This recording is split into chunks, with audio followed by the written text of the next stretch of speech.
Ancient Faith Radio brings you the Law of the Spirit with Father Maxime Lissac. Questions and answers on the spiritual life.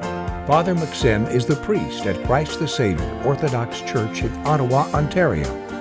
The question is, what is a realistic approach to community and to worship in an Orthodox Christian community? I think a realistic but disciplined approach would be to attend worship on Sunday regularly, to participate meaningfully and fully in that worship, to attend feast days as often as possible. Many parishes make it easier for people by offering services in the evening. We understand in North America that the possibilities of going during the day on a weekday are very limited. That's the reality we're living in. The church here has been able to adapt itself to this kind of reality by offering the services for key feast days. You know, it's sad to think that a feast like the Feast of the Transfiguration could cease to exist in North America if it doesn't fall on a Sunday, because there's so much power and meaning there for every Christian. But of course, if we're disconnected from the feast, the chances of our actually understanding it and entering into it are low. So a realistic approach would be to attend services on Sunday, to attend Vespers sometimes. If it's possible, more than sometimes, that would be great. If it's not possible, then at least sometimes. Because this really prepares a person for Sunday morning. This is the first service of Sunday. And it changes a person's life.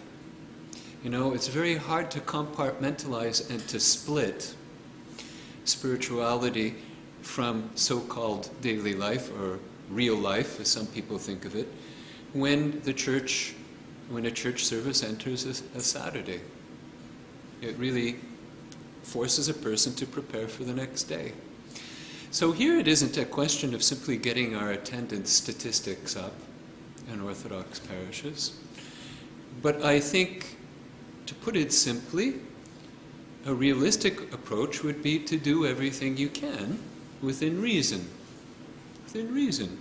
During the first week of Lent, to make a special effort to attend these services. During Holy Week, to make an effort to attend the services. For great feasts, to make an effort to attend some of the services.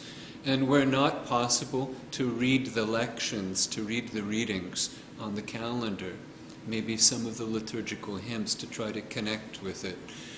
To live a life, in other words, that is defined by the liturgical worship of the church, even if you can't be there, but better yet, if you can.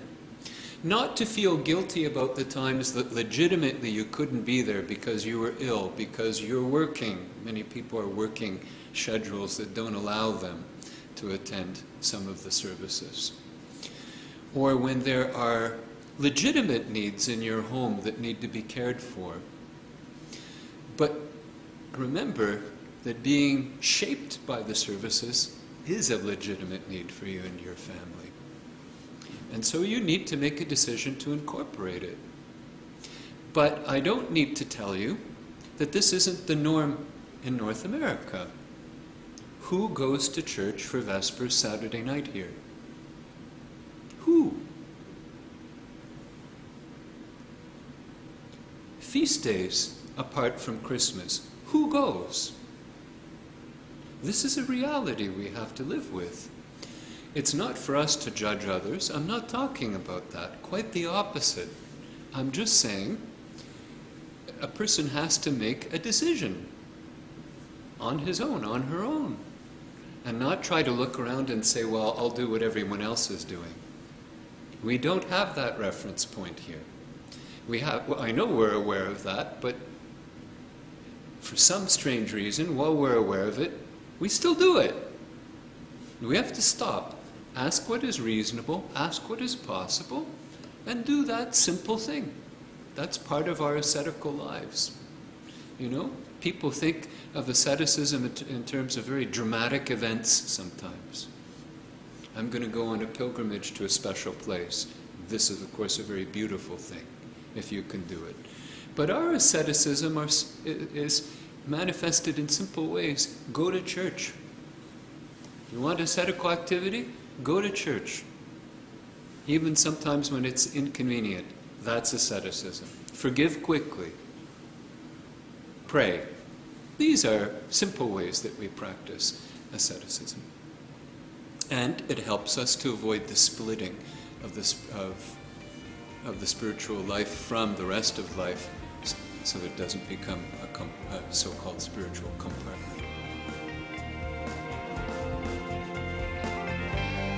If you have a question on the spiritual life, you can write to Father Maxim at lawofthespirit@ancientfaith.com. And be sure to like this podcast on Facebook. This has been a listener-supported presentation of Ancient Faith Radio.